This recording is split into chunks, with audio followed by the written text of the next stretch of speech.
Hi, this is Dr. Christensen and welcome back to my kitchen.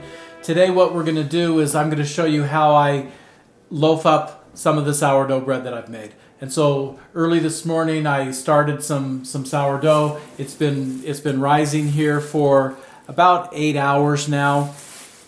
And what we're going to do is we're going to place it in the loaves. It's easily doubled in size, and this is a sourdough that I've made using white wheat.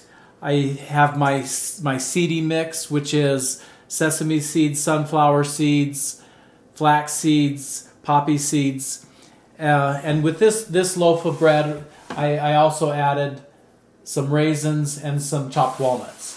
And so, what we're going to be doing is we're going to be putting the bread in loaves, letting it have its final rise.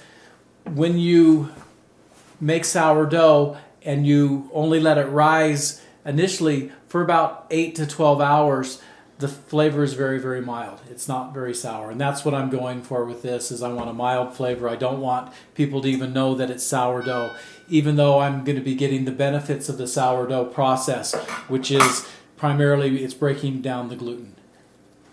And so I like my dough scraper, and so I'm going to scrape it onto my counter here.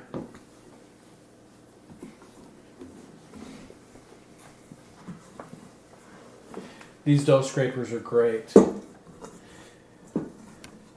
I've got a lot of tools. Some of them I use all the time. Some of them hardly ever. This is one that gets used a lot.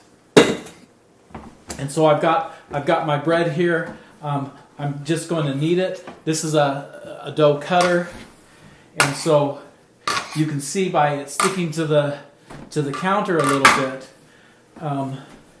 that it's very moist, and that's what we want.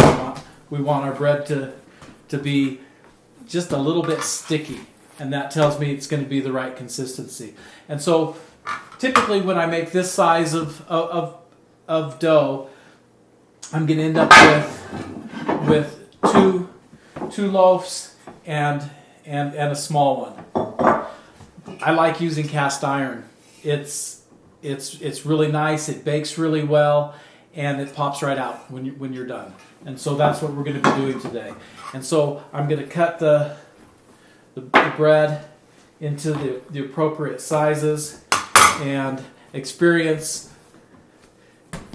tells me that's going to be about right. Actually, I think what I'm going to do is use two of these small round cast iron loaf pans.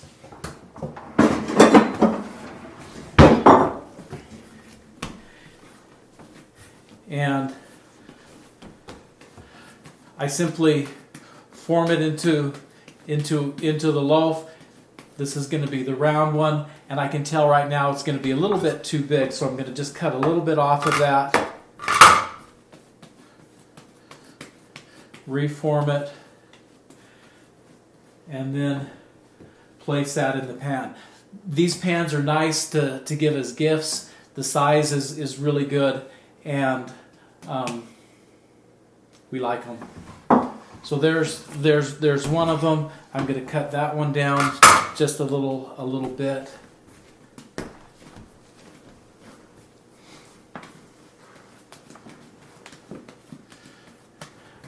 I prefer not to have my raisins on top because they tend to get burned. So I'm just going to tuck that little raisin underneath.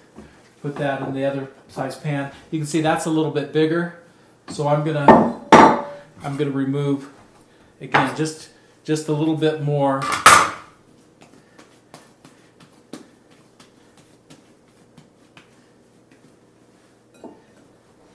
They come out of these pans and they look like big muffins.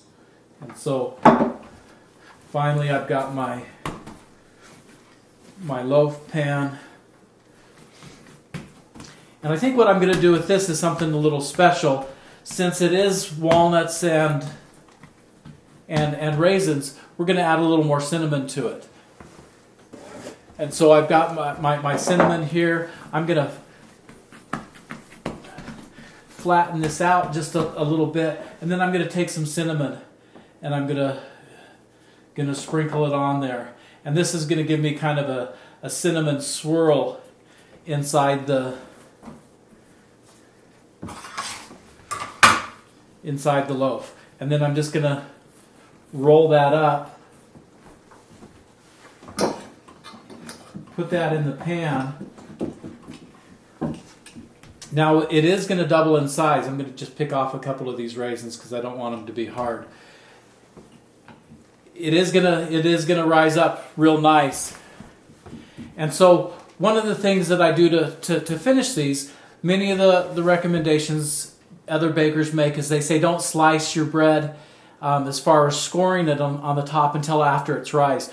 I find that I can slice it right now and let it rise with the scoring, and it works better for me, and I'm not worried that I'm gonna slice it and collapse the loaf. And so I just make a few slices here. I'm using a tomato knife, a serrated knife, and that works real nice. Again, a couple of there, and it just gives the dough a better appearance.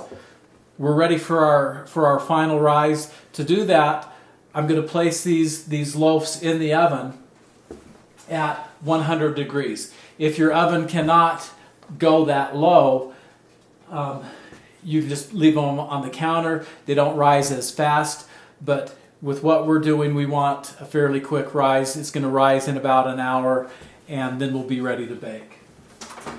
And so I just slip those in the oven.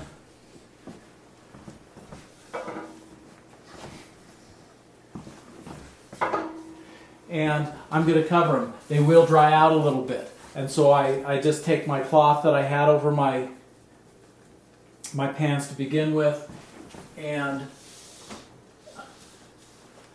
cover those in the oven. I set a timer for 60 minutes and then we'll be ready to bake.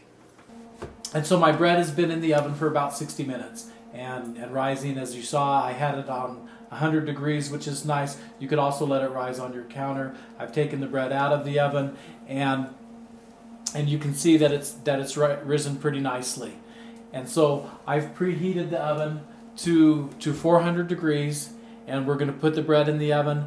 And what I typically do is I cook it at 400 degrees for 30 minutes, and then I reduce the temperature to 350 for 30 minutes. And that usually works pretty good. There's some controversy in the baking industry as to how long you should cook your bread, and I used to use the thermometer to make sure that the core or the center of the bread was 196 degrees. Now I just bake it, and many bakers feel that it's really hard to overbake your bread. And so with that in mind, I keep it in there for an hour, and it generally works out really, really nicely. So you can see in the oven I've got a baking stone that I use that I really like.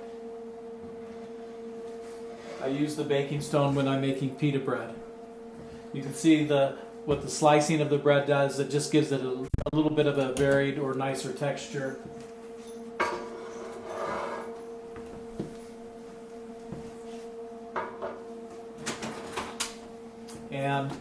And that's it. We'll pull it out in about an hour.